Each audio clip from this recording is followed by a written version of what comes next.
जय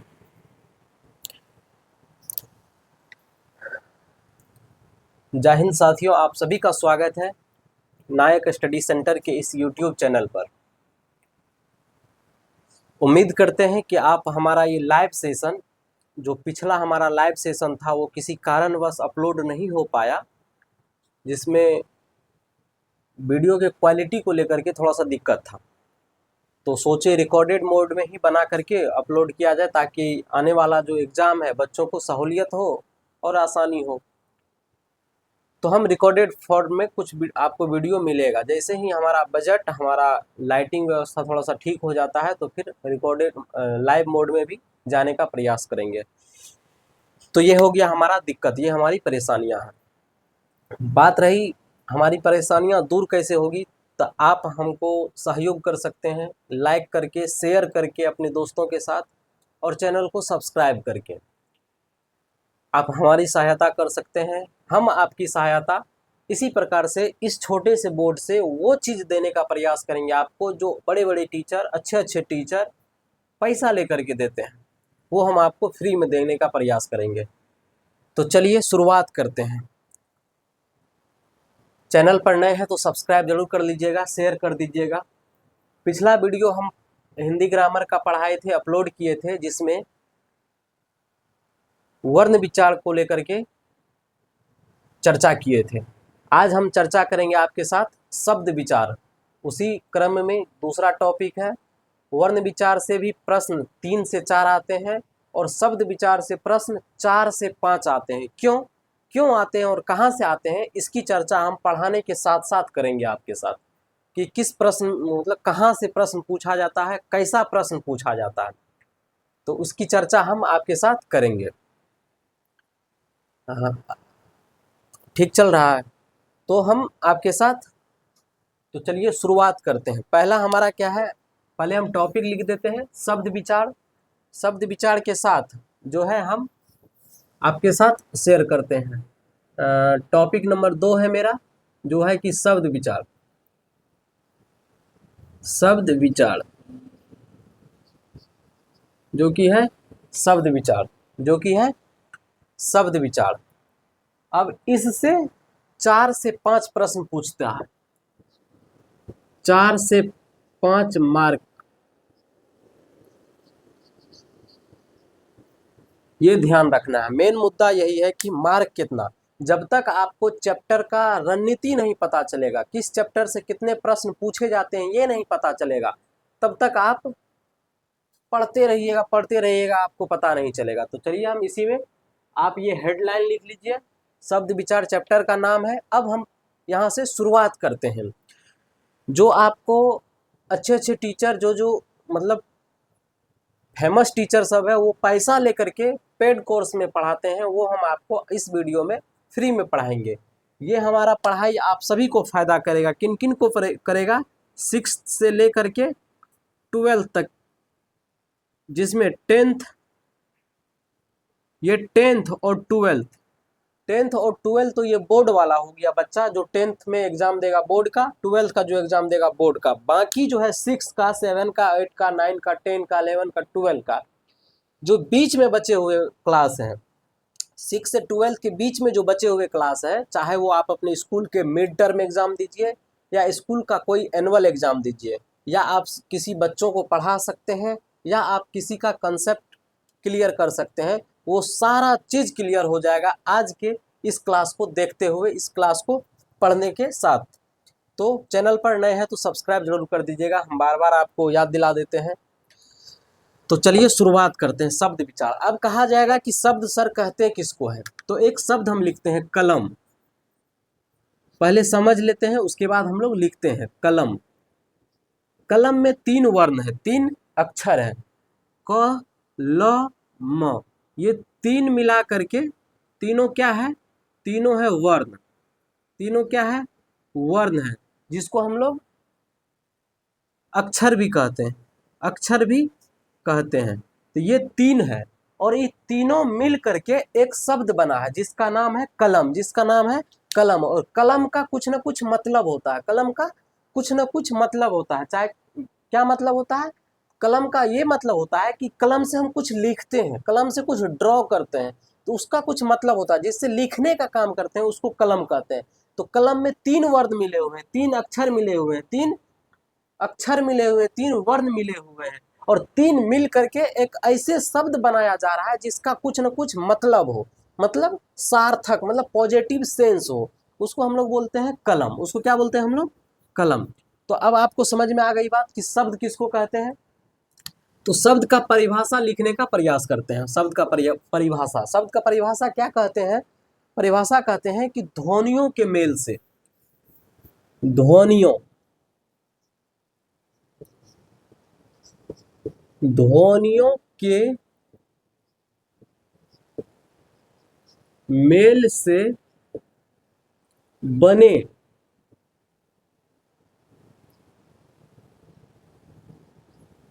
सार्थक, ध्वनियों के मेल से बने सार्थक वर्ण समुदाय को, वर्ण समुदाय को शब्द कहते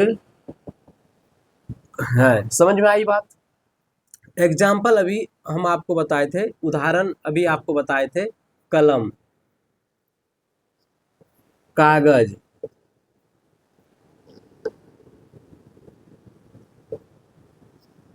कागज, किताब आदि। ऐसा नहीं कि पढ़ाई से रिलेटेड हम लिखा है तो पढ़ाई से रिलेटेड वर्ड ही होगा। आप उस जिसका कुछ न कुछ मतलब होता है वो आपके लिए शब्द है, मतलब जिसका मीनिंग हो। तो परिभाषा क्या लिखे हैं? ध्वनियों के मेल से।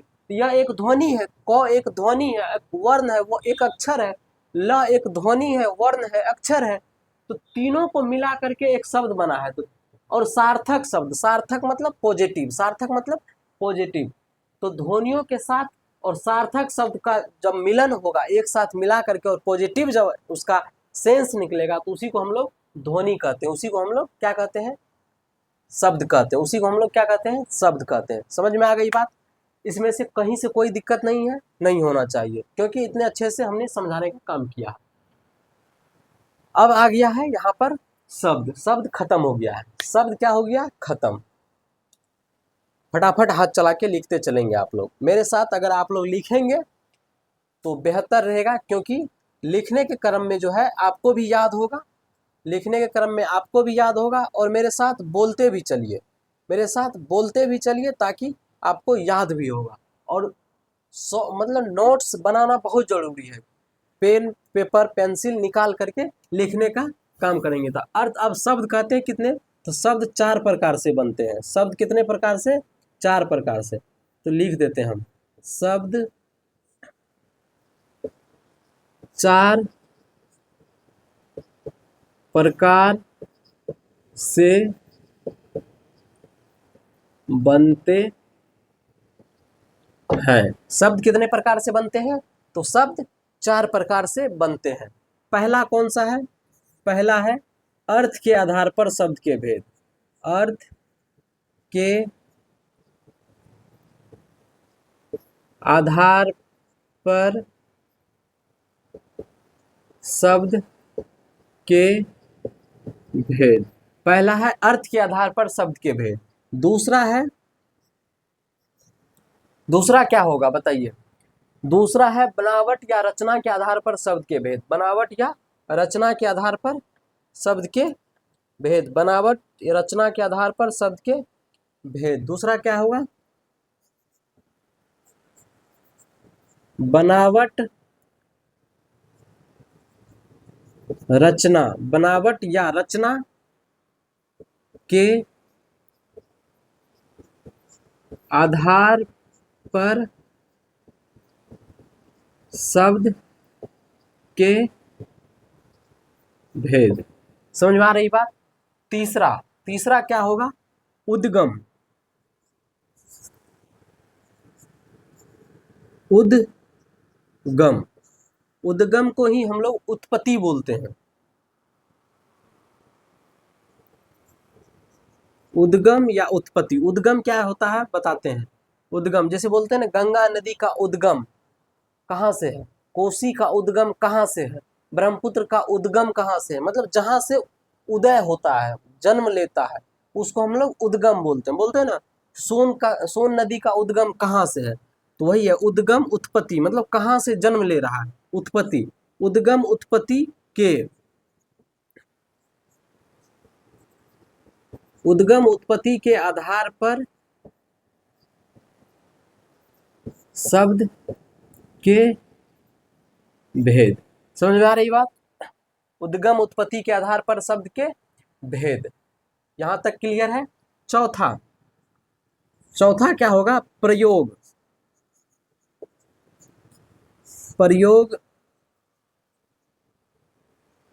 प्रयोग व्यवहार के आधार पर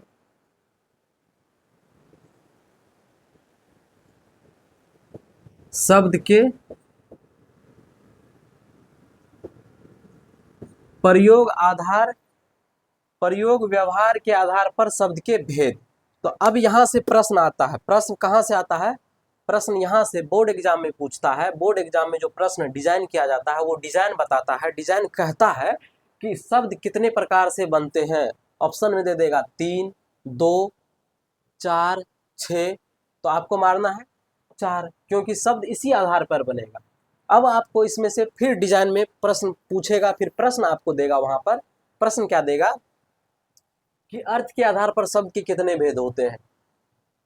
फिर आपको देगा उद्गम या उत्पत्ति के आधार पर शब्द के कितने भेद होते हैं। तो जब आप इनके सारे तत्वों को जब आप जानेंगे, पढ़ेंगे, समझेंगे, तब आपको यहाँ से समझ में आएगा। तो हम सभी का, हम इन चारों का हम डिटेल से आपके साथ साझा करेंगे। डिटेल से सभी का भेद बताने का प्रयास करेंगे। तो उम्मीद करते हैं कि यहाँ तक आप लिख लिए होंगे और फटाफट हाथ चला करके लिखेंगे। जो नहीं लिख रहे हैं वो स्क्रीनशॉट ले लेंगे, ताकि आपको फिर नोट कर लेंगे बाद में। तो स्क्रीनशॉट से लेने से अच्छा है कि मेरे साथ आप लिखेंगे का काम करेंगे तो अच्छा रहेगा मेरे साथ। तो अब हम लोग यहाँ से मिटाने का काम करेंगे, क्योंकि हमारे पास जगह थोड़ा सा कम है, हमारा बोर्ड भी थोड़ा सा कम है, छोटा है। तो अब हम यहाँ से मिटा करके फिर आगे आपको बताने का प्रयास करते हैं। तो चलिए हम मिटाते हैं। पहला पढ़ेंगे हम लोग, ध्यान रखना, पहला हम लोग पढ़ेंगे अर्थ के आधार पर शब्द के भेद, ठीक है। तो अर्थ, उसके बाद ये सब भी पढ़ेंगे। तो हम पहले इनको मिटा देते हैं। पहले हम लोग मिटा देते हैं यहाँ तक। चलिए मिटाते हैं। देखिए, अर्थ के आधार पर शब्द के कितने भेद होते हैं। तो अर्थ के आधार पर शब्द के 2 भेद होते हैं, लिख लीजिए। पहला, शब्द कितने आधार से बनते हैं, तो शब्द 4 आधार से बनते हैं। अब अर्थ के आधार पर शब्द के 2 भेद होते हैं। पहला, सार्थक शब्द,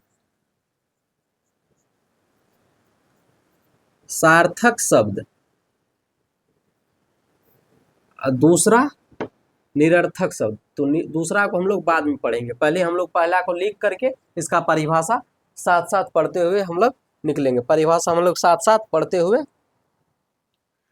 जिन शब्दों का, इनका परिभाषा क्या कहता है, जिन शब्दों का स्वयं कुछ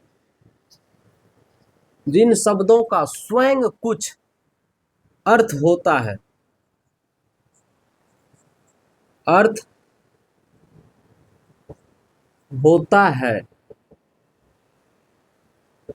उसे सार्थक शब्द कहते हैं। समझ में आ रही बात? लिखने का काम करेंगे आप लोग, फटाफट लिखेंगे मेरे साथ। जिन शब्दों का स्वयं कुछ अर्थ होता है। तो अब वैसे कौन से शब्द है जिसका कुछ न कुछ अपने आप मतलब होता है, जिसका अपने आप कुछ न कुछ मतलब होता है, जिनका अपने आप कुछ न कुछ मतलब होता है। तो मतलब क्या होता है, देखिए, माता का क्या मतलब होता है, जो जन्म देती है उसको माँ बोलते हैं, माता होता है। पिता पिता का क्या मतलब होता है? पिता का मतलब होता है कि पापा, जो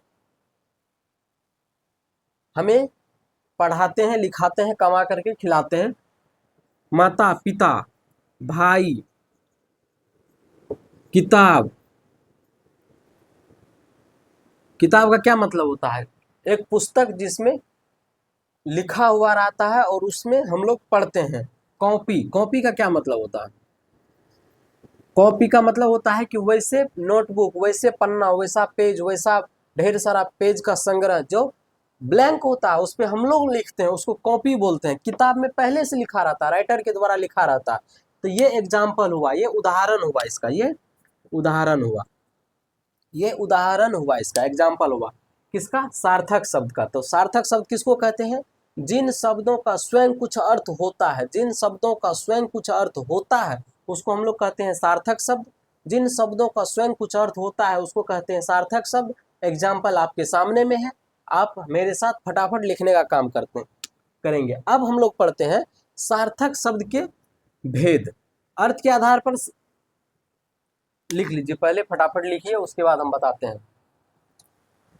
अर्थ के आधार पर शब्द के दो भेद, कौन कौन? सार्थक और दूसरा निरर्थक। निरर्थक,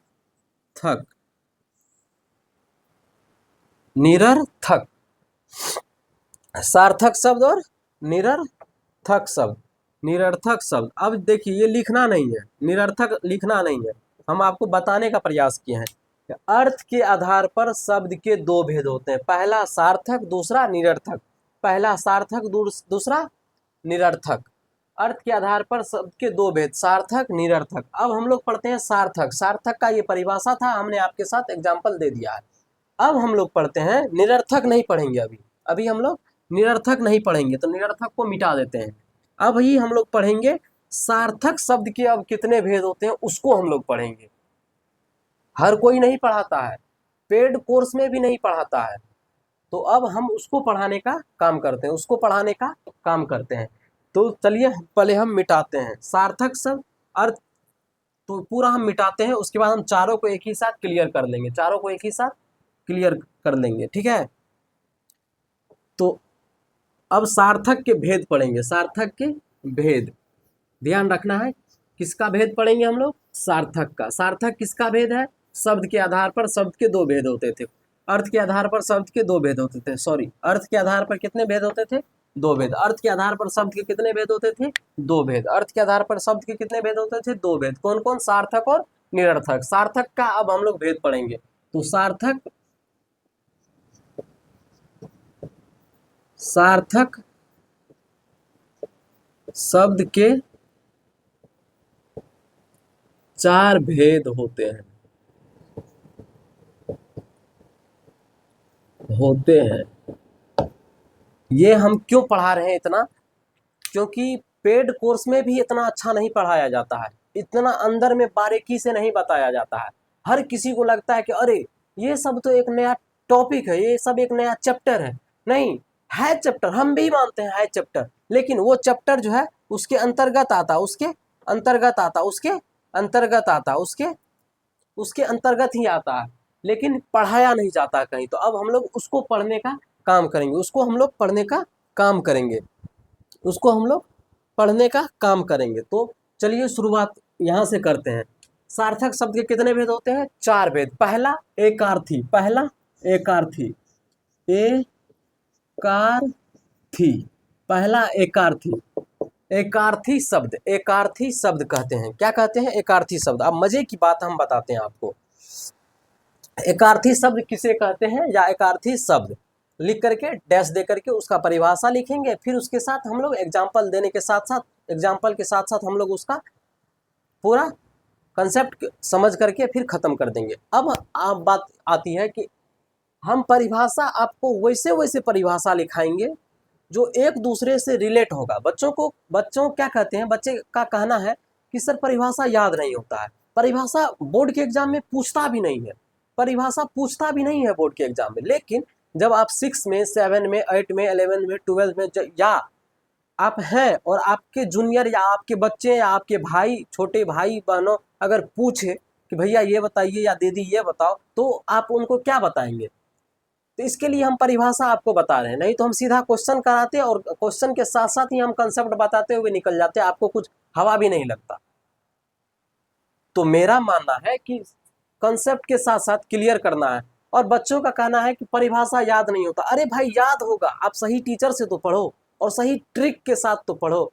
बच्चों को गाना याद हो जाता है। गाना याद करने का क्या तरीका है, बार बार सुनता है, याद हो जाता है। बार बार सुनने के साथ साथ मन में गुनगुनाता है, याद हो जाता है। तो हम भी उसी के तरह, गाना याद करने का एक नियम है, गाना लिखने का एक नियम है कि एक लाइन दूसरे लाइन से मैच करता है। उसी तरह से हम परिभाषा आपके साथ मैच कराएंगे, परिभाषा हम आपके साथ मैच कराएंगे। एक परिभाषा दूसरे परिभाषा से जैसे ही मैच करेगा, हूबहू आपको याद होगा, हूबहू आपको याद होगा।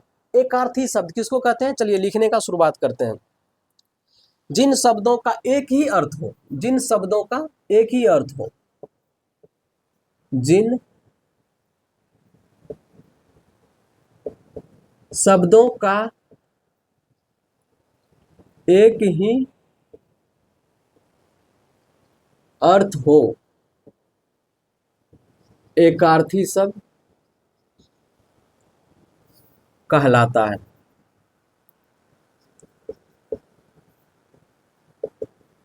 एकार्थी शब्द कहलाता है। जिसका एक मतलब हो एकार्थी शब्द कहलाएगा। सीधा सिंपल सा बात है, जिसका एक मतलब होगा, एक अर्थ होगा, एकार्थी शब्द कहलाएगा, एकार्थी शब्द कहलाएगा। जैसे एग्जाम्पल, इसका एग्जाम्पल देखिए क्या होगा। एग्जाम्पल, घड़ी। घड़ी का और क्या मतलब होता है बताइए। और कुछ मतलब हो सकता है, कुछ नहीं हो सकता है। जैसे पुस्तक, पुस्तक, पुस्तक को ही तो हम लोग पढ़ने का काम करते हैं। पुस्तक, घड़ी, कलम, ये सब एग्जाम्पल है जो एकार्थी कहलाता है।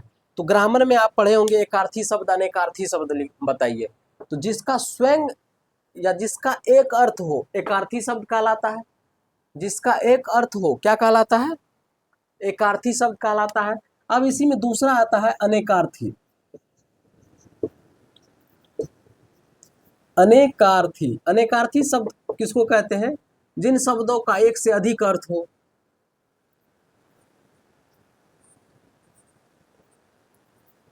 जिन शब्दों का एक से अधिक अर्थ हो,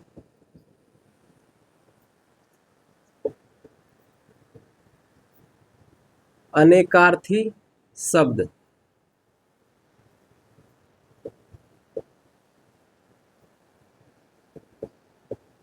कहलाता है। अब जिन शब्दों का एक से अधिक अर्थ हो अनेकार्थी कहलाएगा, जिन शब्दों का एक अर्थ हो एकार्थी कहलाएगा। परिभाषा मिल रहा है कि नहीं मिल रहा है, मैच कर रहा है कि नहीं कर रहा है, ये बात हमको बताओ।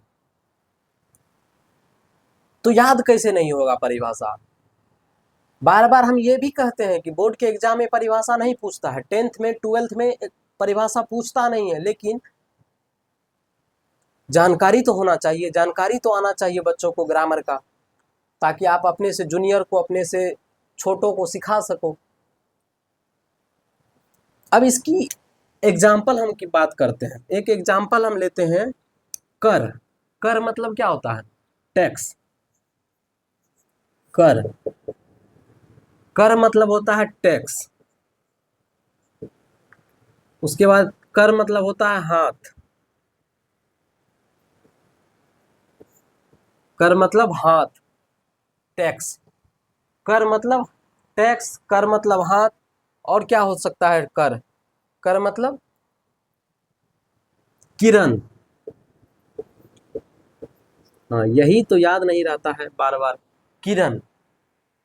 क्या रहता है, किरण। अब देखो कनक। कनक का मतलब क्या होता है, कनक एक लड़की का भी नाम है। कनक एक लड़की का भी नाम होता है। कनक, कनक का मतलब होता है पलाश। पलाश का एक फूल होता है, अगर आप देखे होंगे या गूगल करके देखेंगे तो पता चलेगा आपको। प्लास का फ्लावर, प्लास का फूल। कनक का मतलब सोना भी होता है। सोना, स्लीपिंग वाला सोना नहीं, सोने वाला सोना नहीं, सोना मतलब गोल्ड, जो ऑर्नामेंट पहनते हैं, गहना जेवर जो पहनता है उसको बोलते हैं सोना। उसके बाद गेहूं, गेहूं भी होता है कनक का मतलब। कनक का मतलब क्या होता है? गेहूं भी होता है। कनक का मतलब गेहूं भी होता है। उसके बाद भांग धतूरा जो होता है, भांग धतूरा, धतूरा, भांग धतूरा भी कनक का एग्जाम्पल है। कनक का एग्जाम्पल है, कनक का एग्जाम्पल है, कनक का एग्जाम्पल है, कनक का एग्जाम्पल है, कनक का एग्जाम्पल है। अभी देखिए क्या होता है अपेक्षा।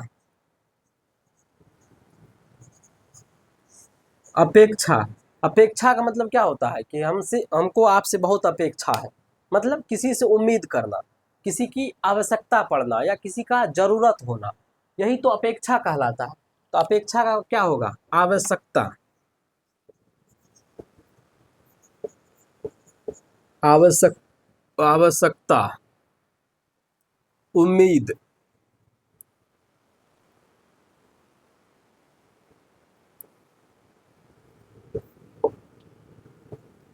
उम्मीद, अपेक्षा, उम्मीद, आशा, इच्छा, अभिलाषा, अभिलाषा नहीं सॉरी, इच्छा,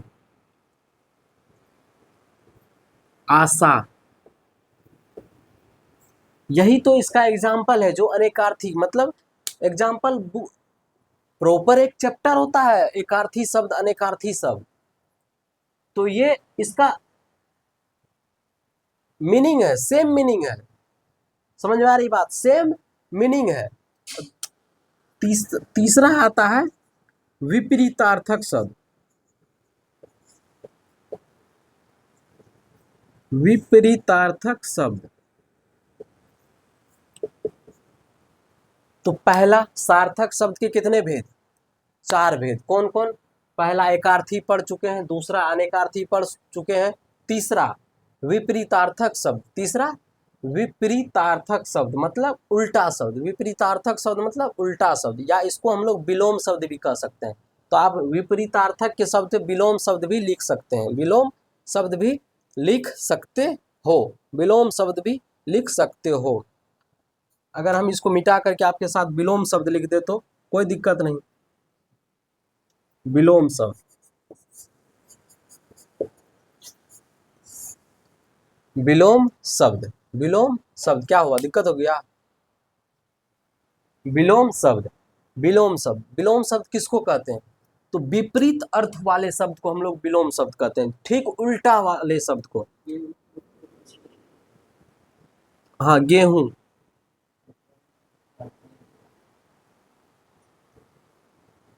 गेहूं, ठीक है। उसके बाद विपरीत शब्द, विपरीत अर्थ वाले शब्द, विपरीत, विपरीत अर्थ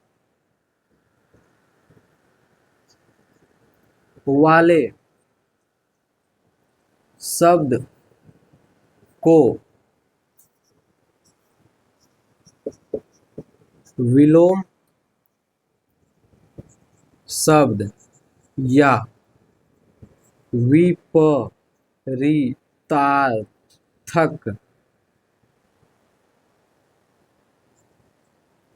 विपरीतार्थक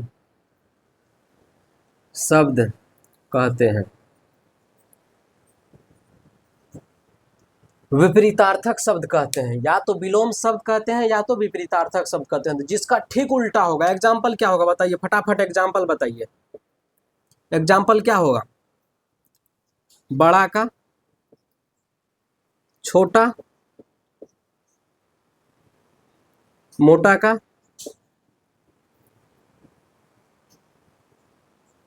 मोटा का पतला, मोटा का पतला, और क्या होगा?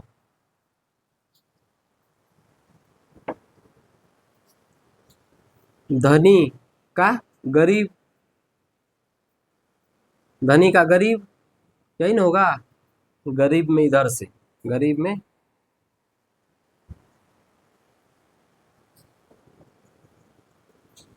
गरीब, धनी का गरीब। तो विपरीतार्थक शब्द समझ में आ गई बात। अब हम लोग पढ़ते हैं चौथा पाठ। कौन सा पाठ? चौथा पाठ। कौन सा पाठ? चौथा पाठ, जो कि है पर्यायवाची शब्द। पर्यायवाची शब्द। तो अभी हम इसको मिटाते हैं, पहला को मिटाते हैं। उम्मीद करते हैं कि आप लिख लिए होंगे या स्क्रीनशॉट ले लिए होंगे। जो नहीं लिखे होंगे वो पीछे से बैक करके थोड़ा सा और पॉज करके लिख लीजिए।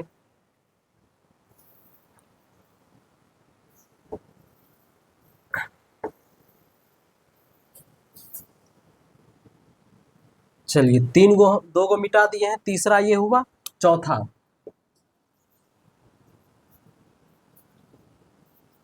पर्यायवाची शब्द। पर्यायवाची शब्द। पर्यायवाची शब्द चौथा क्या होता है? पर्यायवाची शब्द होता है। चौथा क्या होता है? पर्यायवाची शब्द होता है। चौथा क्या होता है? चौथा क्या होता है? पर्यायवाची शब्द। चौथा पर्यायवाची शब्द। लिखिए उसको साथ साथ, फटाफट मेरे साथ लिखते चलिए। पर्यायवाची शब्द क्या होता है? पर्यायवाची शब्द क्या होता है? पर्यायवाची शब्द जिन शब्दों का, इसका परिभाषा क्या होगा? जिन शब्दों का, जिन शब्दों का, जिन शब्दों का अर्थ अनर्थ होता है, जिन शब्दों का अर्थ समान होता है, जिन शब्दों का अर्थ समान होता है, पर्यायवाची शब्द कहलाता है।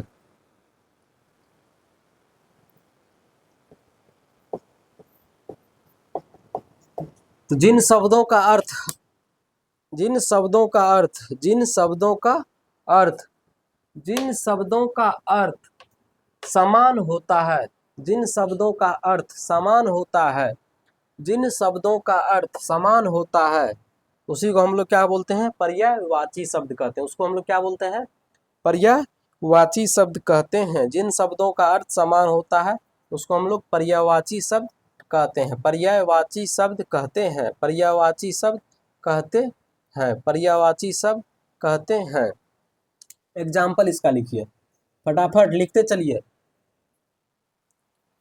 फटाफट हाथ चला के लिखना है।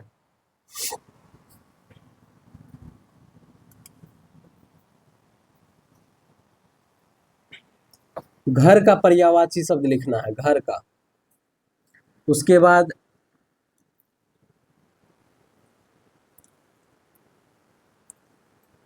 कपड़ा का लिखना है। उसके बाद आग का लिखना है।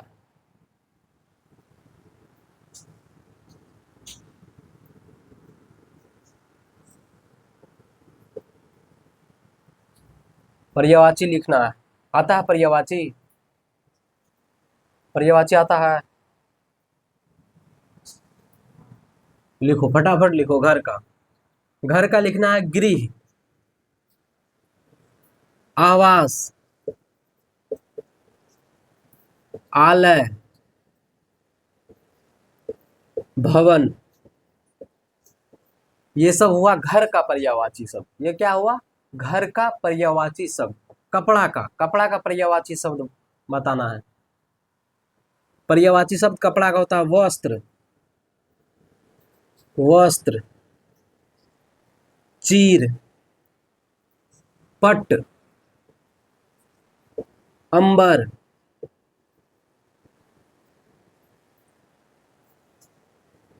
वस्त्र, चित्र, पट, अंबर। ये सब पर्यायवाची कपड़ा का है। अग्नि का आग, पावक, अग्नि का आग, पावक, अग्नि का आग, पावक, दहन, दहन, ज्वाला, ये पर्यायवाची शब्द है आग का, अग्नि का। तो अभी हमने पढ़ा सार्थक शब्द। अभी हमने क्या पढ़ा? सार्थक शब्द। सार्थक शब्द का सार्थक शब्द के कितने भेद? 4 भेद। एकार्थी शब्द, अनेकार्थी शब्द, विलोम शब्द और पर्यायवाची शब्द। आप हिंदी ग्रामर में एक टॉपिक ही पढ़े होंगे, फटाफट लिखने का काम करेंगे आप। हिंदी ग्रामर के बुक में एक चैप्टर ही आता है, 4-5 चैप्टर के बाद, मतलब क्रिया, क्रिया विशेषण, काल के बाद एक पीछे में चैप्टर देता है जिसको विलोम शब्द नाम का एक चैप्टर होता है, पर्यायवाची नाम का एक चैप्टर होता है। लोग समझते हैं कि ऐसे दे दिया जाता है चैप्टर। अरे भाई, वो एक हमारे ग्रामर का हिस्सा है, वो एक हमारे ग्रामर का हिस्सा है। वो किसका भाग है? तो अभी आपको पता चला कि वो सार्थक शब्द का टाइप है, भेद है। सार्थक शब्द के अंतर्गत वो आता है, मतलब सार्थक शब्द का ब्रांच है वो। समझ में आ रही है बात? तो सार्थक शब्द का अब हम मिटाएंगे इसको।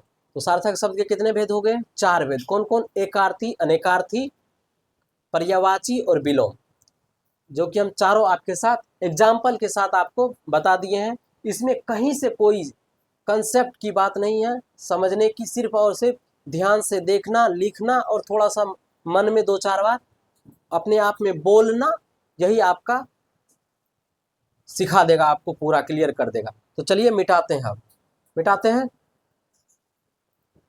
अब हम लोग पढ़ेंगे अर्थ के आधार पर। जो हम पढ़े थे शब्द के भेद, तो अर्थ के आधार पर हम शब्द के कितने भेद पढ़े थे? अर्थ के आधार पर शब्द के कितने भेद पढ़े थे? बताओ छोटू।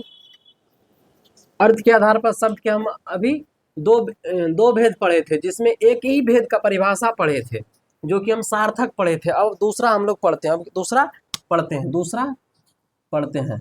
अर्थ के आधार पर शब्द के 2 भेद पढ़े थे, सार्थक और निरर्थक, जिसमें हम सार्थक पढ़ चुके हैं।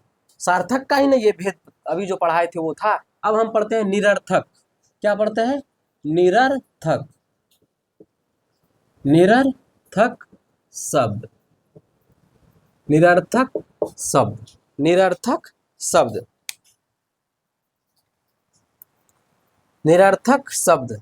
निरर्थक शब्द।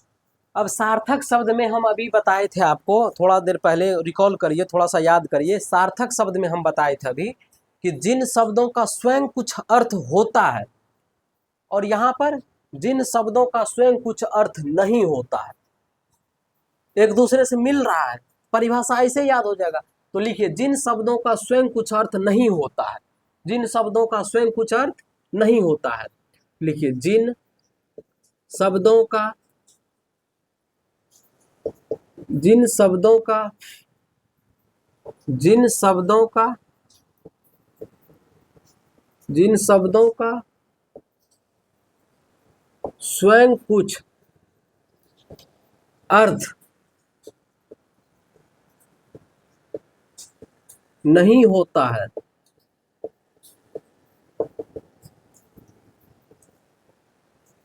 निरर्थक शब्द कहते हैं। निरर्थक शब्द कहते हैं।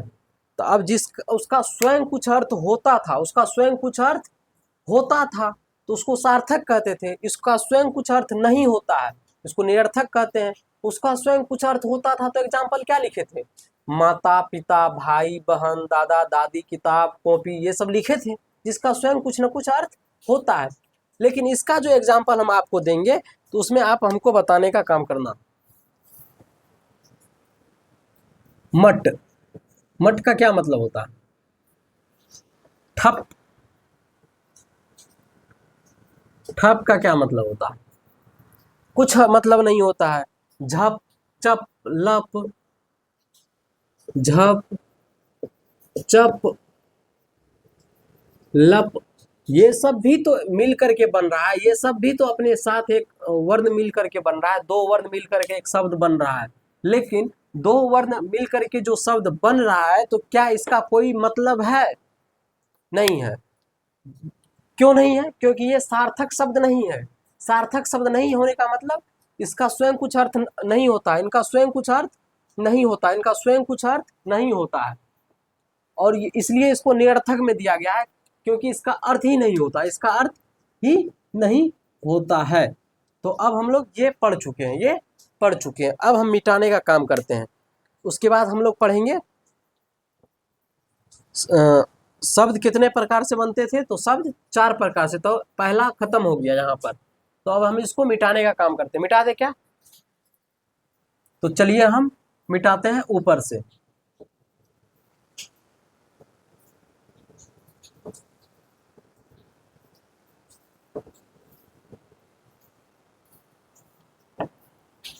चलो अब हम बात करते हैं दूसरा का। दूसरा क्या है? बनावट या रचना के आधार पर शब्द के भेद। आप कॉपी अपना जब पलटाएंगे तो आपको उस वहां पर दूसरा मिल जाएगा आपको, बनावट या रचना के आधार पर शब्द के भेद। बनावट या रचना के आधार पर शब्द के भेद। बनावट रचना के आधार पर शब्द के भेद। अब इसके अंतर्गत जो होता है, इसके अंतर्गत 3 प्रकार आते हैं। अभी हमने अर्थ के आधार पर पढ़ा था जिसमें 2 था, सार्थक और निरर्थक। इसमें 3 आता है। कौन कौन आता है? तो पहला रूढ़, पहला रूढ़ शब्द, रूढ़ शब्द, पहला रूढ़ शब्द, पहला रूढ़ शब्द। पहला क्या आता है?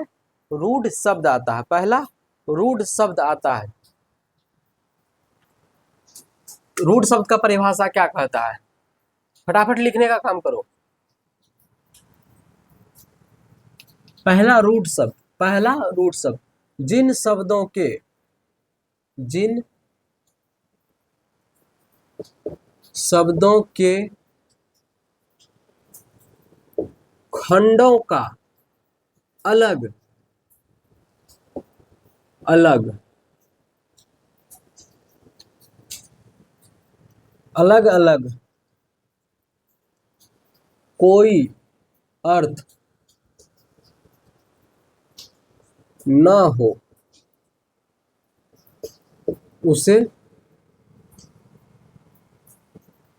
रूढ़ शब्द कहते हैं। अभी हम आपको बताए थे कि बच्चों को गाना याद हो जाता है, परिभाषा याद नहीं होता है। हमसे पढ़ के देखिए कैसे याद नहीं होगा।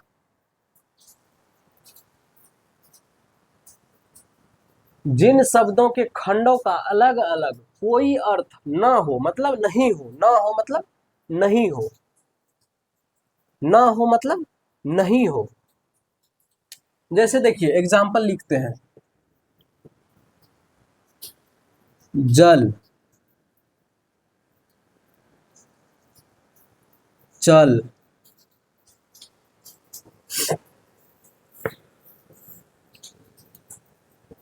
घर,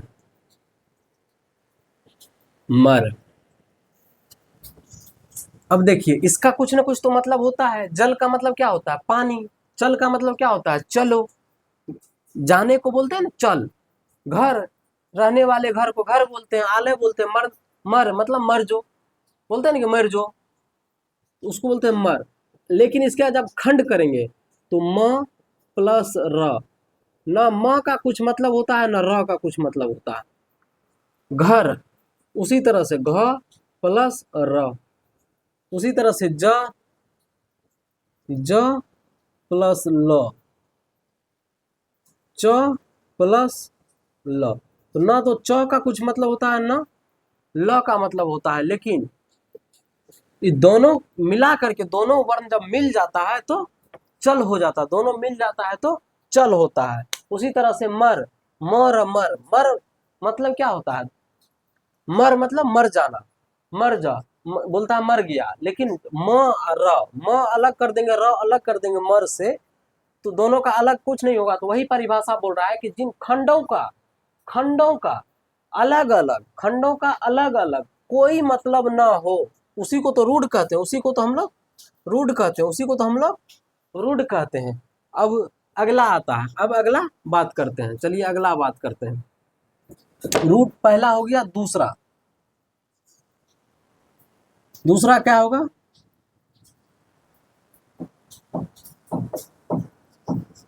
यौगिक,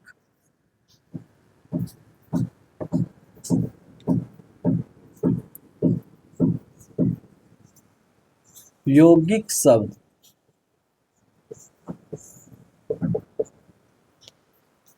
तो बनावट रचना के आधार पर शब्द के तीन भेद होते हैं, रूढ़, यौगिक, योग रूढ़। योग रूढ़ को हम लोग बाद में पढ़ते हैं, अभी जस्ट इसके बाद पढ़ेंगे। तो यौगिक शब्द का तो यही परिभाषा है, सेम परिभाषा को लिखना है, यहाँ पर थोड़ा सा चेंज करना है। जिन शब्दों का जिन जिन शब्दों का जिन शब्दों के खंडों का अलग अलग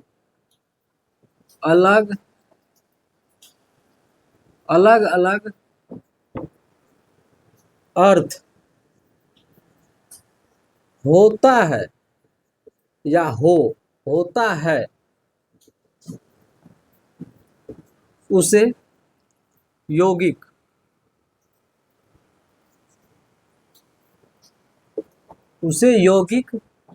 शब्द कहते हैं। वही परिभाषा हम लिखे हैं, सिर्फ यहाँ पे क्या लिखे हैं, होता है। यहाँ क्या लिखे हैं, नहीं होता है। होता है और नहीं होता है, सिर्फ एक वर्ड या डिफरेंस करना है, होता है नहीं होता है। परिभाषा कैसे याद नहीं होगा, कहता है कि याद नहीं होता है सर। होगा। अब देखिए इसका एग्जाम्पल क्या होगा, एग्जाम्पल इसका करते हैं हम चर्चा। क्या होगा एग्जाम्पल, दूध वाला।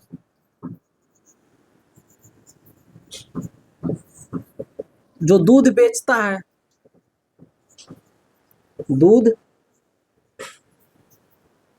बेचने वाला। जब आप दूध को अलग करेंगे और वाला को अलग करेंगे, दूध को अलग और वाला को जब अलग करेंगे तो दूध वाला अलग अलग होगा, तो इसका अलग अलग कुछ ना कुछ मतलब होता है, कुछ ना कुछ मतलब होता है, दूध वाला। इसी तरह से गाय वाला को ग्वाला बोलते हैं। ग्वाला मतलब गाय चराने वाला। समझ में आ रही बात, फटाफट लिखते चलो। ग्वाला गाय चराने वाला, ग्वाला। देवालय क्या बोलते हैं, देवालय।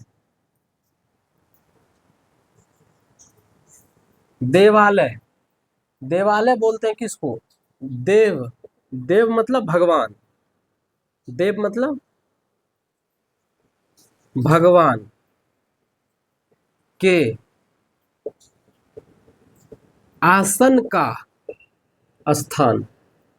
आसन मतलब घर, आसन मतलब घर, भवन, गृह, उसी को बोलते हैं आसन। उसी को क्या बोलते हैं, आसन। उसको क्या बोलते हैं, आसन। तो लिखिए, फटाफट लिखिए और नोट करिए फटाफट। देवालय, फटाफट लिखने का काम करिए, तब तक हम तीसरा लिखते हैं। रूढ़ हो गया, यौगिक हो गया, अब योग रूढ़। योग रूढ़ शब्द,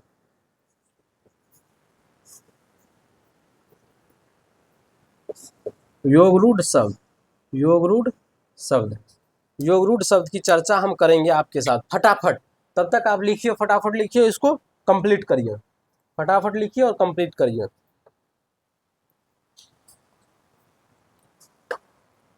फटाफट लिखिए और कंप्लीट करिए। शेयर जरूर कर दीजिएगा अपने दोस्तों के साथ, शेयर करिएगा तब तो अपने दोस्तों को भी पता चलेगा, आपके दोस्तों को भी पता चलेगा कि एक टीचर है जो पढ़ाते हैं व्हाइट बोर्ड पे। इस जमाने में, डिजिटल बोर्ड के ज़माने में व्हाइट बोर्ड पे भी पढ़ाते हैं अभी तक, और इतने अच्छे से पढ़ाते हैं कि स्मार्ट बोर्ड वाले भी नहीं पढ़ाते हैं। तो उनको शेयर भी करिएगा, तब तो पता चलेगा मेरे बारे में। चलिए अब योग रूढ़, अब क्या पढ़ते हैं, योग रूढ़। जो शब्द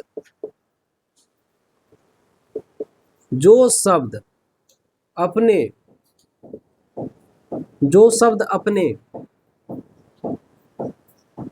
समान अर्थ को, समान अर्थ मतलब मूल अर्थ, समान अर्थ मतलब मूल अर्थ, जो उसका स्वयं का अर्थ है, जो मूल अर्थ है उसका, जो अपना अर्थ है, जो शब्द अपने समान अर्थ को छोड़कर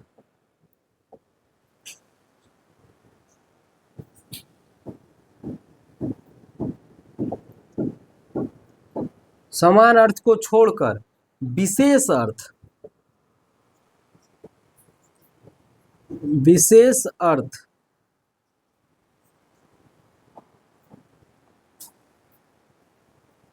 प्रकट करता है,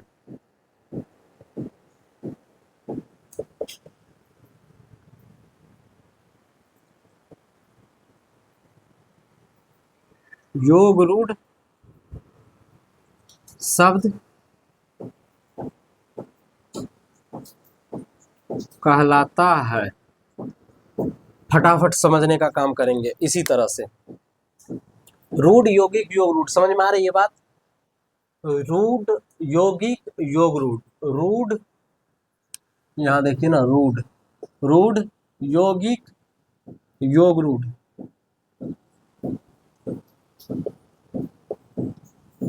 रूढ़, यौगिक, योग रूढ़। रूढ़, यौगिक, योग रूढ़।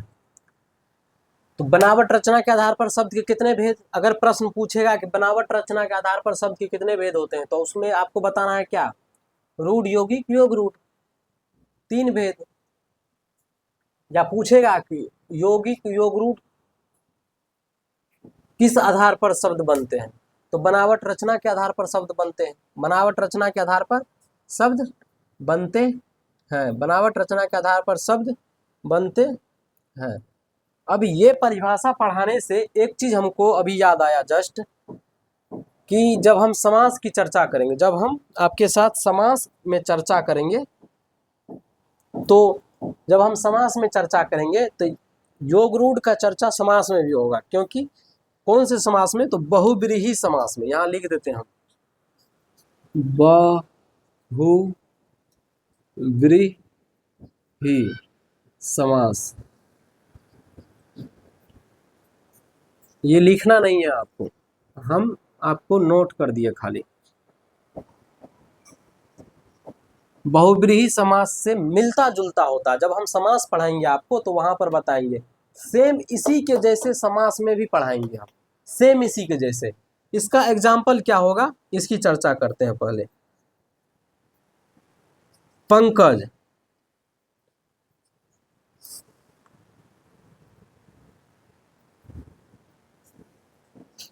पंकज, पंकज का मतलब क्या होता है? जो कीचड़ में जन्म लेता है उसको पंकज बोलते हैं।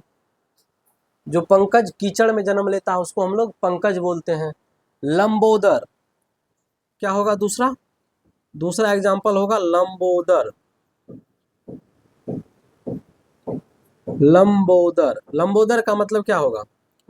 लंबोदर का मतलब होता है लंबा हो उदर जिसका। उदर मतलब होता है पेट। उदर मतलब क्या होता है? पेट। तो लंबा हो उदर जिसका, उसको हम लोग बोलते हैं लंबोदर। उसको क्या बोलते हैं हम लोग? लंबोदर। तो पंकज, लंबोदर, चक्रपाणी, चक्र, चक्रपाणी, चक्रपाणी। चक्रपाणी मतलब होता है क्या? चक्र मतलब होता है चक्र, जो भगवान श्री कृष्ण विष्णु जी रखते हैं। चक्र कृष्ण भगवान भी रखते हैं। चक्र। अब पानी मतलब हाथ, पानी मतलब हाथ होता है, याद रखिएगा। यहीं पे हम आपको बता देते हैं, इस पानी का मतलब होता है पीने योग्य वाटर, पीने वाला। समझ आई बात? पीने वाला। इस पानी का मतलब होता है हाथ।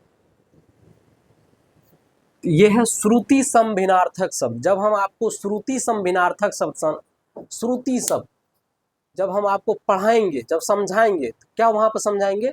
श्रुति मतलब सुनने में समान, सुनने में समान। श्रुति सम भिन्नार्थक शब्द मतलब सुनने में समान लगता है लेकिन अर्थ उसका भिन्न होता है, अलग होता है। तब हम आपको इनका चर्चा करेंगे। श्रुति सम भिन्नार्थक शब्द है। पानी मतलब, ये पानी मतलब होता है पीने वाला, और ये पानी मतलब होता है हाथ।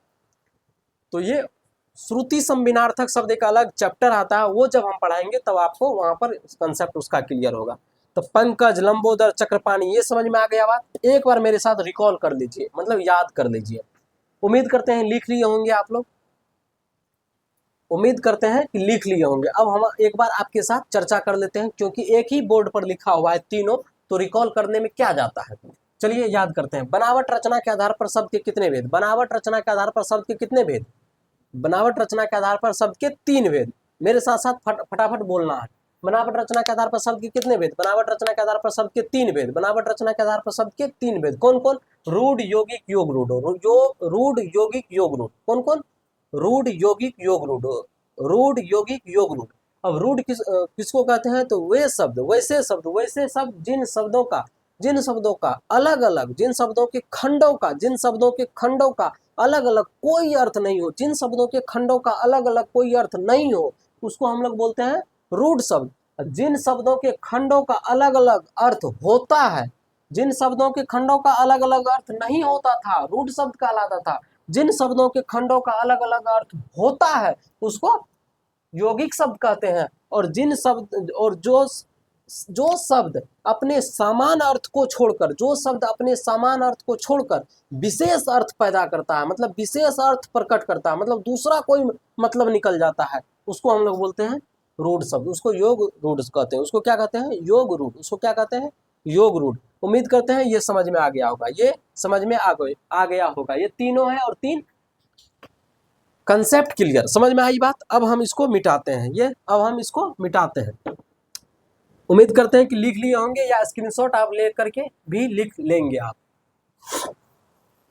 चलिए अब हम बात करते हैं कौन से शब्द विचार के कितने भेद हो चुके हैं अभी तक आपके साथ। शब्द विचार के कितने भेद हो चुके हैं बताइए। शब्द विचार के 2 भेद हो चुके हैं, अर्थ के आधार पर शब्द के भेद, और प्रयोग व्यवहार के, सॉरी, बनावट रचना के आधार पर शब्द के भेद। अभी 2 बाकी है, 2 बाकी है, और उसको हम लोग इसी क्लास में पढ़ के ही दम लेंगे, इसमें पढ़ करके ही दम लेंगे। तो चलिए थोड़ा सा इसको भिंगाने का काम करेंगे। थोड़ा सा आप पानी ले आइए बाहर से उसी मग में। तब तक हम करते हैं उद्गम उत्पत्ति के दृष्टि से शब्द के भेद। उद्गम उत्पत्ति के दृष्टि से शब्द के भेद। तीसरा भेद है उद्गम, उद्गम उत्पत्ति, उद्गम उत्पत्ति के आधार पर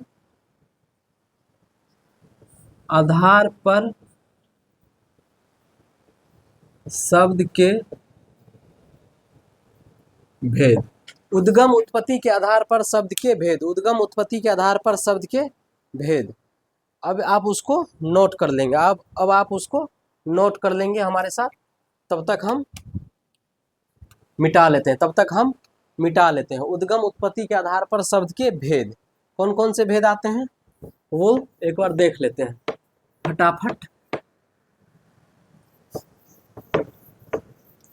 उद्गम उत्पत्ति के आधार पर शब्द के भेद। उद्गम उत्पत्ति के आधार पर शब्द के भेद। एक दिन हम भी अमीर बनेंगे, अमीर टीचर बनेंगे, तब हम भी एक स्मार्ट बोर्ड लेंगे, तब हमको ये मिटाने का झंझट नहीं रहेगा।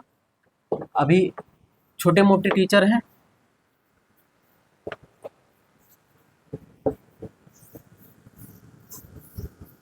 चलिए, उद्गम उत्पत्ति के आधार पर शब्द के भेद। उद्गम उत्पत्ति के आधार पर शब्द के भेद। कौन कौन से भेद होते हैं उद्गम उत्पत्ति के आधार पर? तो पहला भेद, 4 भेद होते हैं इसमें। कितने भेद? 4 भेद। कितने भेद? पुच्छड़ में लिख दिए हम, पुच्छड़ में 4 भेद। कितने भेद? 4 भेद। कौन कौन? तत्सम, तत्सम शब्द, तत्सम शब्द, तत्सम शब्द, तत्सम शब्द। अब तत्सम शब्द कहते किसको है? फटाफट लिखने का काम करिए हमारे साथ। तत्सम शब्द, जो शब्द संस्कृत से जो शब्द संस्कृत से ठीक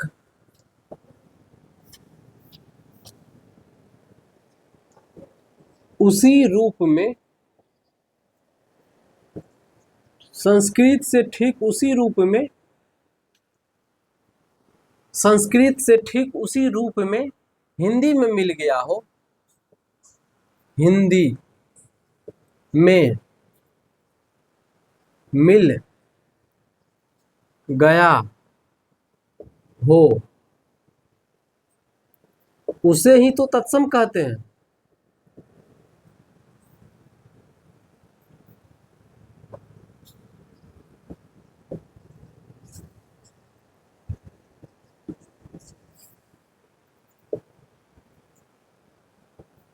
फटाफट लिखिए, फटाफट लिखने का काम करिए, समय कम है और काम ज्यादा करना है और समझते हुए करना है। जो संस्कृत में पहले यूज होता था, संस्कृत में यूज होता था, और अब उसी वैसे ही word, same to same word Hindi में प्रयोग होने लगा है, उसी को तो हम लोग बोलते हैं तत्सम शब्द। तो प्रश्न पूछा जाता है, मतलब जनरल एग्जाम में भी पूछा जाता है, जनरल कंपटीशन में बिहार पुलिस, बिहार दरोगा, और उसके बाद जहाँ पर हिंदी का वेटेज होता है उसके एग्जाम में बिहार पुलिस में पूछा जाता है कि तत्सम शब्द है, निम्न में से तत्सम शब्द है, अब छांटिए चारों में से कौन से तत्सम शब्द है, कौन से तत्सम शब्द है, उन चारों में से छांटिए। तो चलिए अब उसका एग्जाम्पल लिखते हैं। उसका क्या लिखते हैं? एग्जाम्पल लिखते हैं। देखिए, ग्राम, ग्राम ऐसे लिखा जाता है, ग्राम चंद्र, अरे दादा, सूर्य वृक्ष, चंद्र सूर्य वृक्ष, चंद्र सूर्य वृक्ष,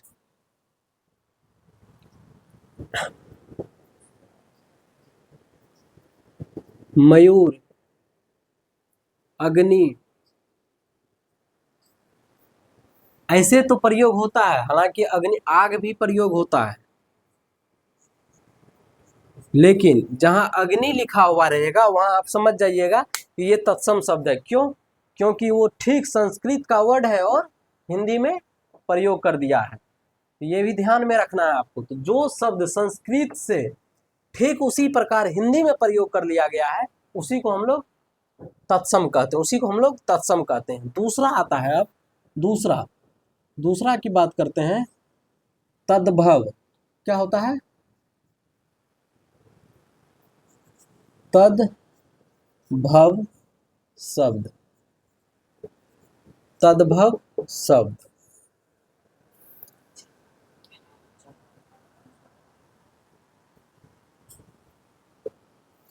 तद्भव, तद्भव, तद्भव शब्द कहते हैं किसको?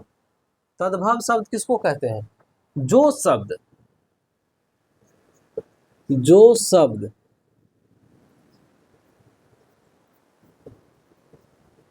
प्राकृत से ठीक उसी रूप में हिंदी में मिल गया, हिंदी में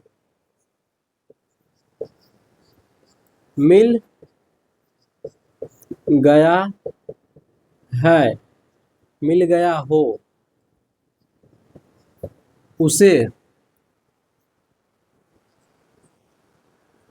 तद्भव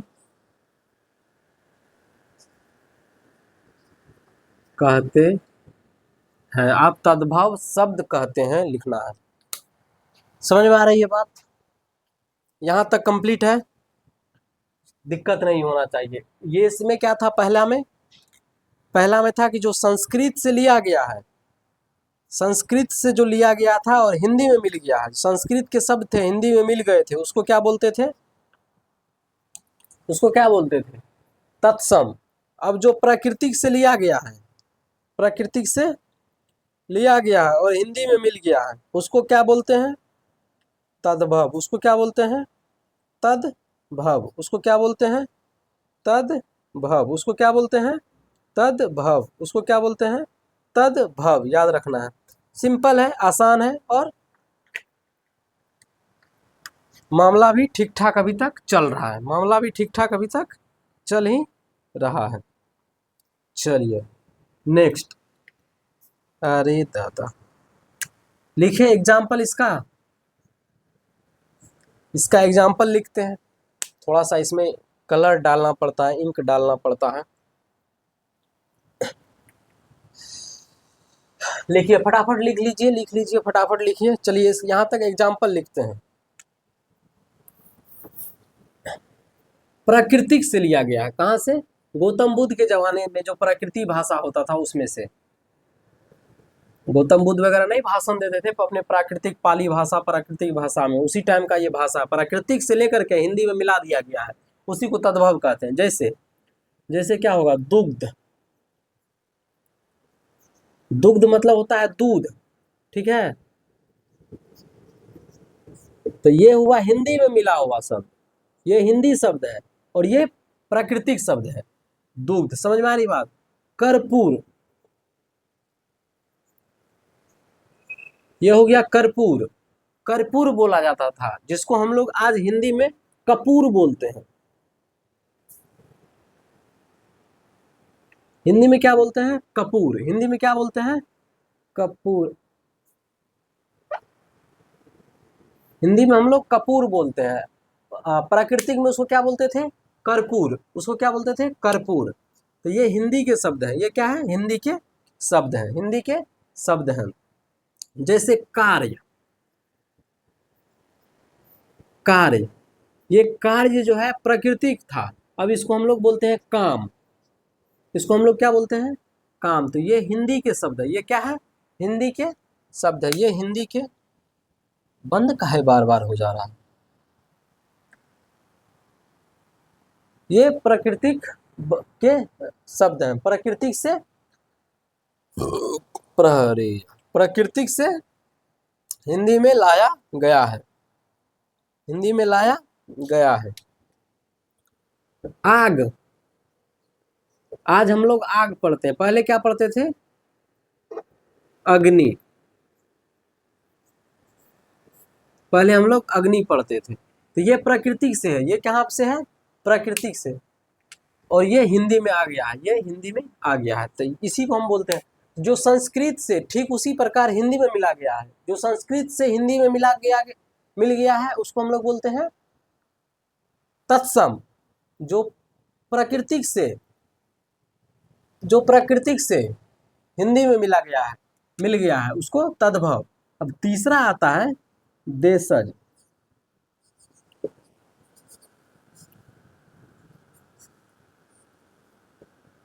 देशज, देशज शब्द किसको कहते हैं? जो देश के अंदर बोल चाल की भाषा को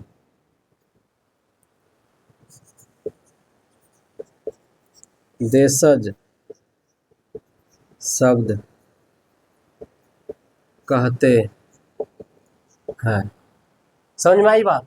जो देश के अंदर बोलचाल की भाषा में प्रयोग किया जाता है। जैसे हम लोग देशज शब्द, उसको क्या बोलते हैं? देशज। देशज। जैसे हम लोग राजस्थान में कपाड़ में जो बांधता है उसको पाग बोलते हैं। राजस्थान में उसको पाग बोलते हैं। क्या बोलते हैं? पाग। उसको पाग बोलते हैं। लेकिन हम लोग अपने क्षेत्र में उसको क्या बोलते हैं? हम लोग उसको अपने क्षेत्र में क्या बोलते हैं? पगड़ी। उसको क्या बोलते हैं? पगड़ी। तो एग्जाम्पल लिखते हैं यहाँ पर। पगड़ी, लोटा। लोटा, कहीं कहीं लोटकी भी बोला जाता है। लोटकी मतलब छोटका, लोटा भी बोलते हैं, लोटकी। लोटा जिसमें पानी पीते हैं, उसको लोटकी बोलते हैं, कहीं कहीं लोटकी, कहीं कहीं लोटा, कहीं कहीं रस्सी को डोरी बोलते हैं, डोरी, याद रखिएगा डोरी, क्या है, डोरी। रस्सी को डोरी भी बोलते हैं। तो पगड़ी, लोटा, डोरी, ये सब जो है देशज शब्द है, मतलब हमारे देश के अंदर में बोले जाने वाली भाषा है, देश के अंदर में बोले जाने वाली भाषा है। वो क्या है, हमारे देश के अंदर में बोले जाने वाली भाषा है, हमारे देश के अंदर में बोले जाने वाली भाषा है। अब समझ में आई बात, तीसरा तक हो चुका है। लोटा, डोरी, पगड़ी समझ में आ गया, और कुछ नहीं है। थैला, समोसा, ये सब जो भी अपना मतलब अपने अपने क्षेत्र में, जैसे मान के चलिए साउथ में जो भाषा बोला जाता है, अब साउथ में कौन सा भाषा बोला जाता है, तमिलनाडु में मान के चलिए, तमिलनाडु में पगड़ी को क्या बोलता है वो तो हम नहीं जानते हैं, लेकिन वहाँ का जो भाषा होगा उसके हिसाब से तो उसको देशज शब्द कहेंगे। लोटा को क्या बोलता होगा वो लोग, हमको भी नहीं पता, तो वो उसको देशज शब्द कहेंगे, जो वो लोग अपने मतलब अपने देश के बाउंड्री के अंदर में जो जो भाषाएं बोली जाती है, जो जो चीज को बोला जाता है, उसको हम लोग देशज शब्द कहते हैं, देशज शब्द कहते हैं, उसी को हम लोग देशज शब्द कहते हैं, उसको हम लोग क्या बोलते हैं, देशज शब्द कहते हैं। समझ में आई बात, हो गया। चलिए अब नेक्स्ट करते हैं हम लोग यहाँ से चौथा नंबर। चौथा नंबर, चौथा नंबर क्या होगा, विदेशज। इस साइड से लिखे नहीं जा रहा है, विदेशज शब्द, विदेशज शब्द लिख लेते हैं, उसके बाद फिर हम आपको समझाते हैं। देखिए विदेशज, विदेशज शब्द, विदेशज शब्द क्या है, विदेशज शब्द जो शब्द, जो शब्द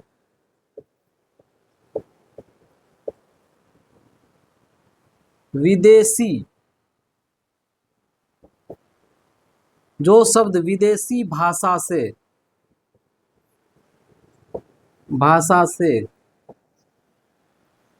हिंदी में मिल गया हो, उसे विदेशज शब्द कहते। सिंपल है, आसान है, परिभाषा एक दूसरे से रिलेटेड है। हम बार बार आपको समझाने का प्रयास कर रहे हैं कि परिभाषा इतना सिंपल रखा जाए कि बच्चों को आराम से समझ में आ जाए, बच्चों को आराम से समझ में आ जाए। तो जो शब्द विदेशी भाषा से हिंदी में मिल गया है, अब मान के चलिए हिंदी का बुक पढ़ते हैं तो आप वहां पर स्टेशन कैसे लिखा रहता है,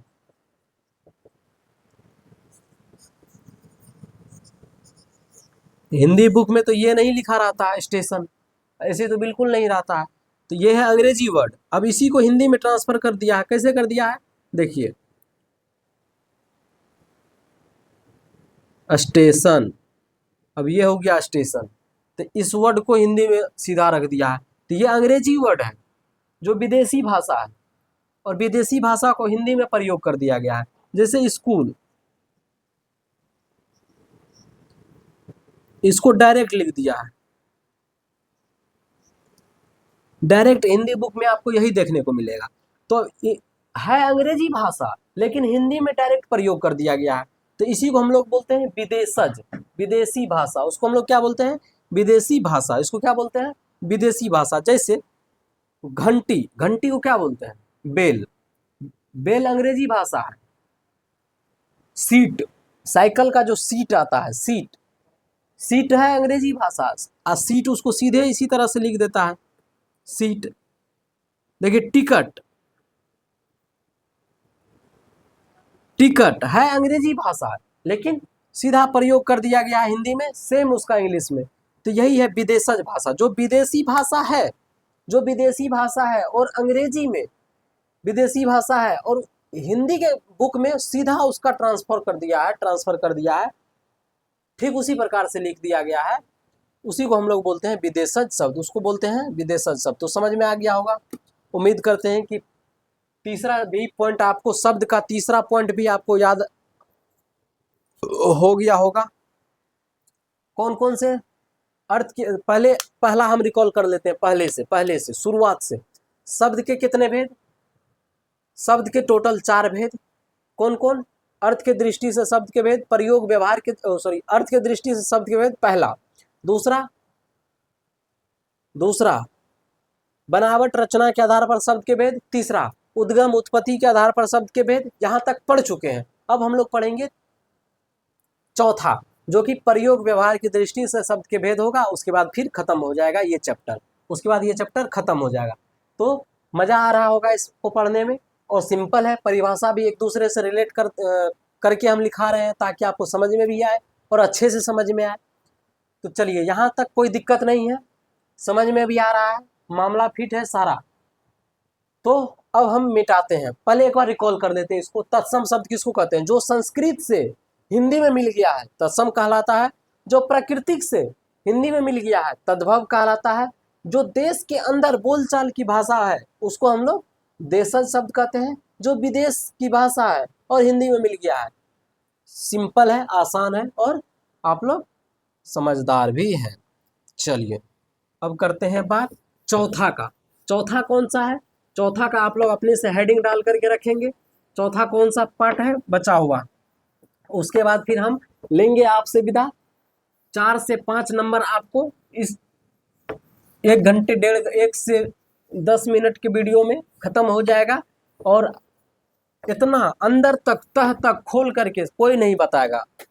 कोई बताएगा भी तो एग्जाम के बेसिस पे बताएगा। और हम आपको इसमें बता दिए हैं 6th क्लास से लेकर के, अगर आप एडवांस बच्चा है तब तो आप 4-5 से ही, अगर 6 से लेकर के जनरल कंपटीशन के एग्जाम तक में आपको यहाँ से नहीं छूटेगा। और इसका हम सारे चैप्टर का, एक एक चैप्टर का हम आपको MCQ भी लगाएंगे PDF के फॉर्म में, बुक पर चैनल पर लगवाएंगे। तो चलिए चौथा का प्रयोग करते हैं। चौथा क्या होगा? प्रयोग व्यवहार। प्रयोग व्यवहार के आधार पर शब्द के भेद। यहाँ एक मामला है। यहाँ क्या एक मामला है अभी आपको बताते हैं। पहले यहाँ इतना लिख लीजिए। कोई ग्रामर कहता है, कोई ग्रामर क्या कहता है यहाँ तक कि प्रयोग व्यवहार की दृष्टि से शब्द के 5 भेद होते हैं। प्रयोग व्यवहार की दृष्टि से शब्द के 5 भेद होते हैं, कोई ग्रामर कहता है। लेकिन आपका बोर्ड एग्जाम कहता है, बोर्ड एग्जाम के हिसाब से कहता है कि प्रयोग व्यवहार की दृष्टि से शब्द के 2 ही भेद होते हैं। कौन कौन? विकारी शब्द और अविकारी शब्द। उसका भी चर्चा करेंगे। जो 5 कहता है हम उसका भी चर्चा आपके साथ करेंगे, लेकिन पहले ये पढ़िए। पहला, विकारी शब्द।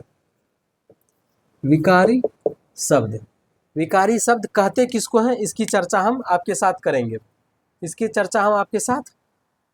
करेंगे। मामला सिंपल है, थोड़ा सा लाइट का प्रॉब्लम है। तो लाइट अगर आ जाए तब तो मजा है, लेकिन लाइट आएगा नहीं, गरीब आदमी को तड़पाएगा लाइट। उम्मीद है कि लाइट आ जाएगा। विकारी शब्द।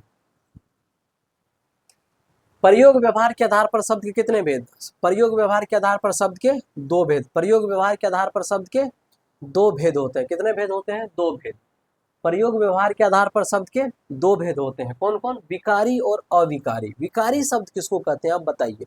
किसी को कोई आइडिया है विकारी शब्द किसको कहते हैं? हाँ, क्या हुआ? प्रयोग व्यवहार के आधार पर शब्द के भेद। पहला भेद विकारी शब्द, अब दूसरा अविकारी। जब हम लोग पहले विकारी पढ़ लेंगे तब हम लोग अविकारी को लिखाएंगे। तो पहला विकारी शब्द। अब विकारी शब्द कहते किसको हैं वो हम बात कर लेते हैं आपके साथ। ऐसे शब्द, वैसे शब्द जिसका रूप परिवर्तन में, रूप परिवर्तन में, जिसका रूप परिवर्तन करने में, परिवर्तन में लिंग, लिंग वचन कारक, लिंग वचन कारक, लिंग वचन कारक, लिंग वचन कारक का सहायता हो, लिंग वचन कारक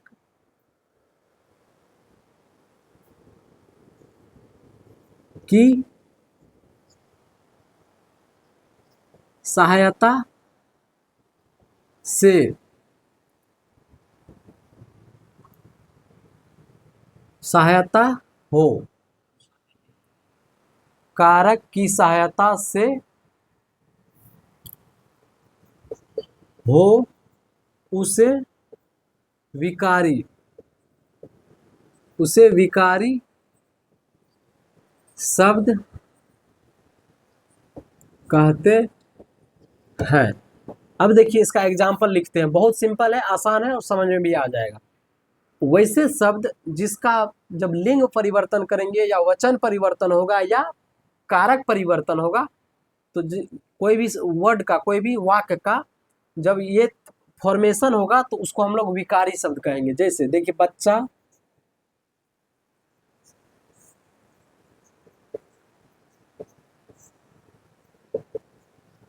सोता है, बच्चा क्या करता है, सोता है या पढ़ता है, बच्चा सोता है या पढ़ता है, बच्चा मान के चलिए सोता है, तो ये हो गया। अब इसका हम करेंगे लिंग परिवर्तन, क्या करेंगे, लिंग परिवर्तन। बच्चा सोता है तो यहां लिंग परिवर्तन क्या होगा, बच्ची सोती है। बच्चा मतलब क्या हो गया, लड़का है कोई, अब बच्ची मतलब लड़की।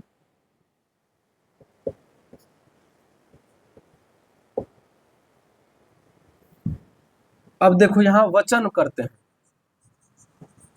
इसी का, बच्चा सोता है, तो यहां क्या होगा, वाक्य तो वही रहेगा, बच्चा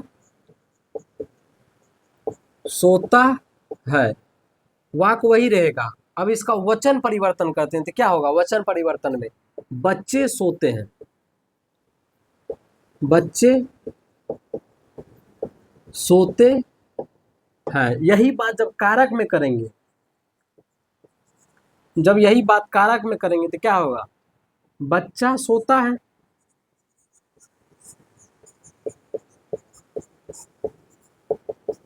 बच्चा सोता है, ये तो वाक्य है, इसको हम ट्रांसफर कर रहे हैं, इसी को हम न बदल रहे हैं। तो यहाँ पर लिंग परिवर्तन किए हैं, तो लिंग परिवर्तन में बच्चा था तो बच्ची हो गया, सोता था तो सोती हो गया। यही वचन में कर रहे हैं तो बच्चा का बच्चे हो गया, सोता का सोते हो गया। अब कारक करते हैं तो बच्चा का क्या होगा, बच्चा ही रहेगा, बच्चा को सोने दो, यही ना परिवर्तन होगा, बच्चा को सोने दो, बच्चा को सोने दो, बच्चा को सोने दो, बच्चा को सोने दो, बच्चा को सोने दो, बच्चा को सोने दो। ये हो गया ट्रांसफॉर्मेशन। अब हम लोग पढ़ते हैं दूसरा, अब हम लोग पढ़ते हैं दूसरा, मिटाएं फटाफट फटाफट फटाफट हाथ चलाना है, फटाफट हाथ चलाना है, फटाफट हाथ चलाना है। एक बोर्ड और लिखेंगे, फटाफट फटाफट लिखना है। यहाँ से 4 से 5 प्रश्न पूछे जाते हैं बोर्ड के एग्जाम में। टेंथ में तो उम्मीद है कि हमको ज़्यादा पूछता है, लेकिन 12th के हिसाब से हम बता रहे हैं कि 5 प्रश्न कम से कम आते हैं। और बिहार बोर्ड है, ऑब्जेक्टिव का जमाना है, तो आप सोच ही सकते हैं कि क्या खेला है ऑब्जेक्टिव का। विकारी हो गया। अब हम करते हैं दूसरा, दूसरा क्या होगा, दूसरा क्या होगा, अविकारी। दूसरा क्या होगा,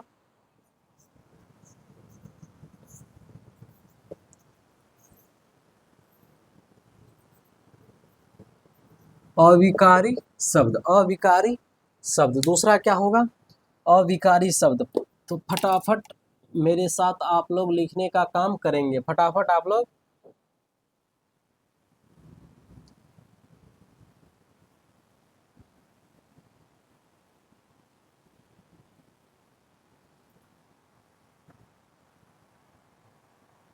फटाफट लिखने का काम करेंगे।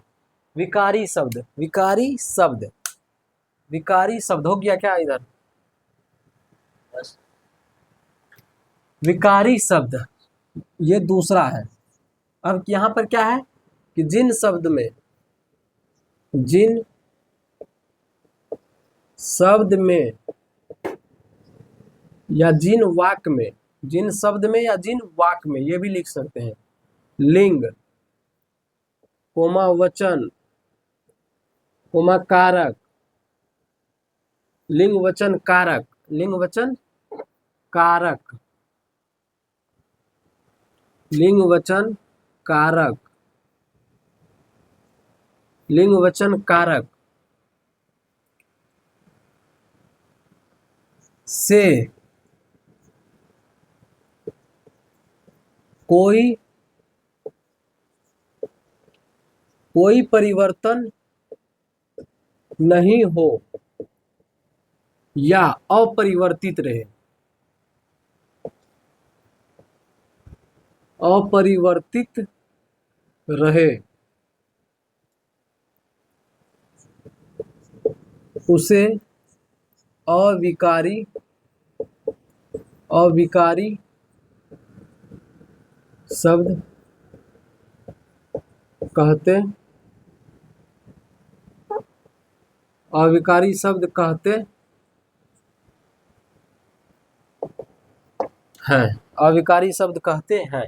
अब हम मिटाते हैं एग्जाम्पल इसका।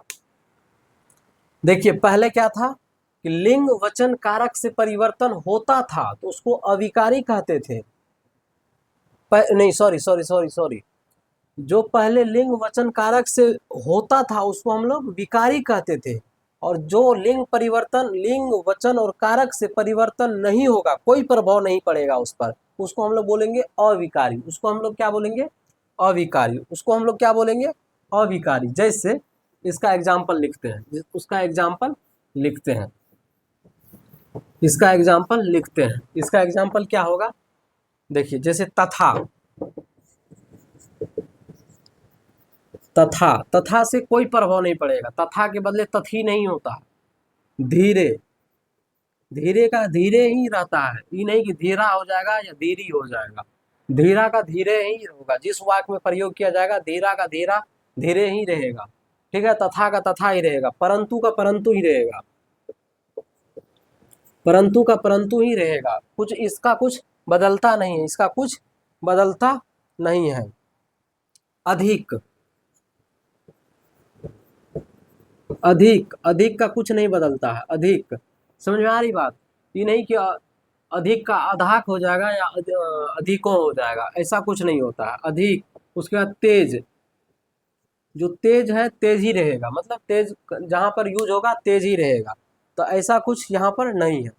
तो हम चौथा पार्ट भी पढ़ चुके हैं, मतलब चौथे का भी भेद हम पढ़ चुके हैं, कंप्लीट है। यहाँ तक हमारा शब्द विचार, यहाँ तक हमारा शब्द विचार कंप्लीट है। आई होप कि आपको इसमें कुछ बचा नहीं होगा। लेकिन लेकिन लेकिन अभी हम आपके साथ चर्चा करते हैं कि प्रयोग व्यवहार पर शब्द के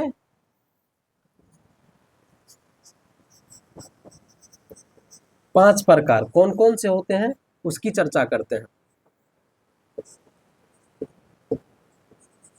संज्ञा, सर्वनाम,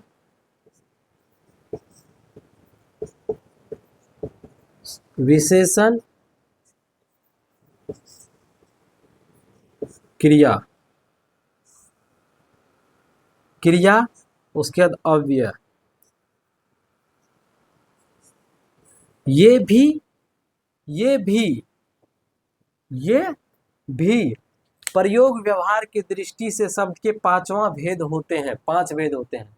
जिस ग्रामर में, जिस किसी भी ग्रामर में अविकारी और विकारी का चर्चा नहीं किया जाता है। जिस ग्रामर में विकारी या अविकारी का चर्चा नहीं करता है उस ग्रामर में ये चर्चा होता है, ये चर्चा होता है 5 भेद का, जिसमें संज्ञा सर्वनाम क्रिया विशेषण संज्ञा सर्वनाम विशेषण और क्रिया और अव्यय की बात करते हैं। अब हम बात करते हैं आपके साथ इनका। यहाँ तक में आपका टॉपिक खत्म हो चुका है। अब इसकी चर्चा हम इसलिए आपके साथ नहीं किए क्योंकि एक अलग टॉपिक है। अगला टॉपिक हम संज्ञा ही पढ़ाएंगे, उसके बाद सर्वनाम पढ़ाएंगे, फिर विशेषण और फिर क्रिया। तो हम इसलिए ये सब नहीं पढ़ाए क्योंकि ये सब एक खुद टॉपिक है, ये सब एक खुद चैप्टर है जो हम आपको खुद पढ़ाने का काम करेंगे। तो हम इसलिए इसका चर्चा नहीं किए, लेकिन हम बताने का प्रयास किए हैं, हम छोड़े नहीं हैं। हम बताए हैं आपको कि प्रयोग व्यवहार के दृष्टि से शब्द के अगर ऑप्शन में अगर 5 भेद रहेगा, जिसमें अगर 2 नहीं रहेगा 5 रहेगा तो आप वो 5 मारेंगे, अगर 2 रहेगा तो आप 2 मारेंगे, विकारी और अविकारी मार के आएंगे। इतना बात समझ में आई बात? तो यहाँ तक आपको समझ में आ गया होगा। अब हम आपसे लेंगे विदा, लेकिन उससे पहले हम आपको बता देते हैं कि हमारे इस YouTube चैनल पर, हमारे इसी YouTube चैनल पर जनरल कंपटीशन से रिलेटेड हम MCQ क्वेश्चन डालते हैं, जो मॉडर्न हिस्ट्री, ज्योग्राफी, हमारे जब प्लेलिस्ट में जाइएगा ना तो आपको ढेर सारा वहाँ पर जनरल कंपटीशन से आपको मिलेगा प्रश्न, जो आपको सफलता चपरासी से लेकर के और एक उच्च अधिकारी तक के पोस्ट तक आपको ले जाएगा। अगर आप वहाँ से भी करते हैं तो देखने का प्रयास करिए और ऑब्जेक्टिव लगाने का प्रयास करिए।